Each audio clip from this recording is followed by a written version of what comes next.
კითხო რომ დავსვათ, აი რა არის აღზრდა როგორც ასეთი. პირველი ვახსენ კიდევაც უკვე ადამიანი ვაზიაროთ ღირებულებებთან, ეს დავიმახსოვროთ, ძალიან მნიშვნელოვანია. თუ ადამიანი ღირებულებებთან არ აზიარე, მაშინ კი არ აღზრდი, არამედ ზრდი როგორც ბიოლოგიურ არსებას. გნებავთ ინტელექტუალურ არსებას, ზრდი, აძლევ მას საჭმელს, აძლევ მას განათლების საშუალებას და აძლევ მას ჯანმრთელობის, ანუ სამედიცინო მომსახურებას.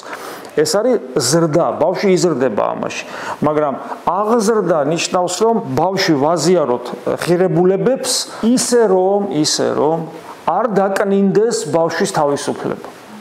აი ეს ძალიან მნიშვნელოვანია და თავისუფლებასაც შევეხებით, რა თქმა უნდა, ცალკე, მაგრამ ნახეთ, ღირებულებებს ვაზიაროთ ისე რომ მისი თავისუფლება არ დაკნინდეს. აი სწორედ აქ შემოდის ის თავდაცვის მექანიზმი, დაცვის მექანიზმი, რომ ადამიანი კი არ გავწვთვნათ, არამედ აღზარდოთ, იმიტომ რომ როგორც კი ჩვენ უგულებელს ყოფთ თავისუფლებას ბავშვის აღზრდაში, ესე იგი ჩვენ თურმე ვწვთვნით და აღმოჩნდება რომ ბავშვი არ იწვთვნება და მე ყველაფერზე ხელს აგვიკრავს.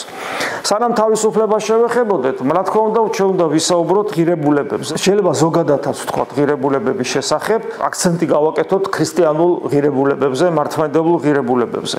და რამდენად შეიძლება ეს იყოს საინტერესო თანამედროვე ადამიანისათვის. ზოგადად, რატო უნდა ვისაუბროთ ღირებულებებზე? იმიტომ რომ ყველა მშობელს უნდა, ყველა ოჯახში ხსოვთ, რომ ბავშვი გაიზარდოს კარგი და იყოს ბედნიერი.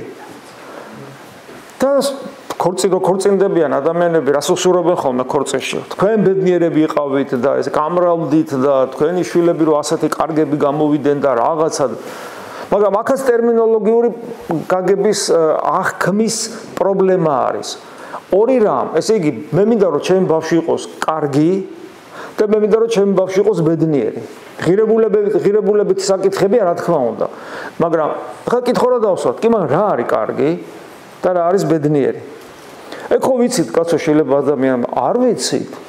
არ ვიცით, იმიტომ რომ ეს რო ვიცოდეთ, ყველა მშობელი ცდილობს, რომ ბავშვი კარგი აღზარდოს ისე რომ გამოვიდეს კარგი, ხა თუ მანიაკი არ არის მშობელი, ხო, ეგეთებიც არსებობს. მე ვიცი მაგალითები, მაგალითად, მამა ნარკომანი, მამა არის ნარკომანი და შვილი რო წამოეზარდა, ვაჟკაცი წამოეზარდა მეუფე და შვილსაც ასწავლა წამლის კეთება და დედამ შეუსწრო, რომ მამა-შვილი ერთმანეთს წამოს უკეთებენ.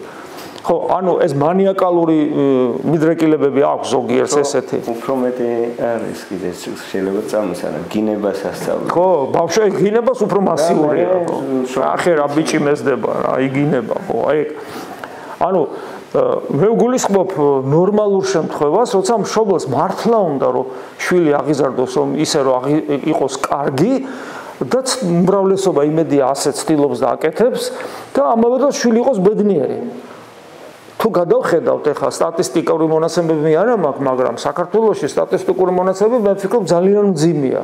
რომ ჩვენი ახალგაზრდაობა არც კარგად ცხოვრობს და არც ბედნიერი არ არის, იმიტომ რომ ბავშვი რო კარგად იყოს აღზრდილი და ბედნიერი იყოს, ის ღამის კლუბში თავს არ დაიავადებს ფსიქოლოგიურად, ფიზიკურად. უამრავი დიდი პროცენტია თვითმკვლელობის, განარკომანებული, მარიხუანად გაბრუებულები, სიმთვრალეს რატომ ეძებს?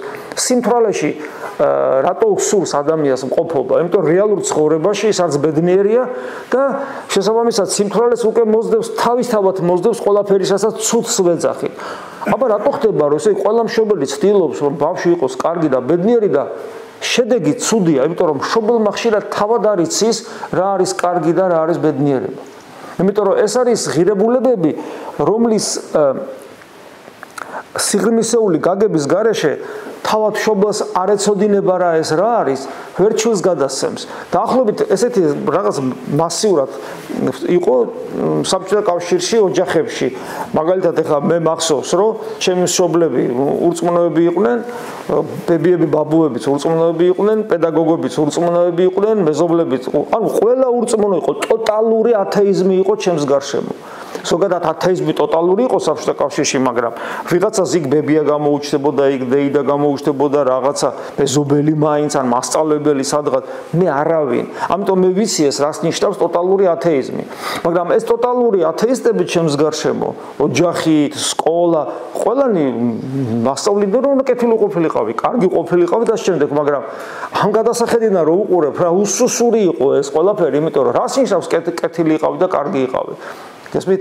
ამას არანაირი საფუძველი, ეს არის შენობა, არ ქონა, ეს არის შენობა აშენებული საძირკვლის გარეშე, როგორც უფალი ამბობს, სახეობრივად ქვიშაზე აშენებული სახლი, რომელიც პირველსავე შემოტევას ვერ უძლებს და ასე მოხდა ჩემ ცხოვრებაში. პირველი როცა ცოტა უფრო იქიდან რომ გამოდიხარ სასათბურე პირობებიდან რომ გამოდიხარ, პირველ შემოტევაზე ყველაფერი იმსხრევა. გესმით, აი ამაშია საქმე. ამიტომ ჩვენ უნდა ვიცოდეთ, რა არის კარგი და რას ნიშნავს იყო ბედნიერი.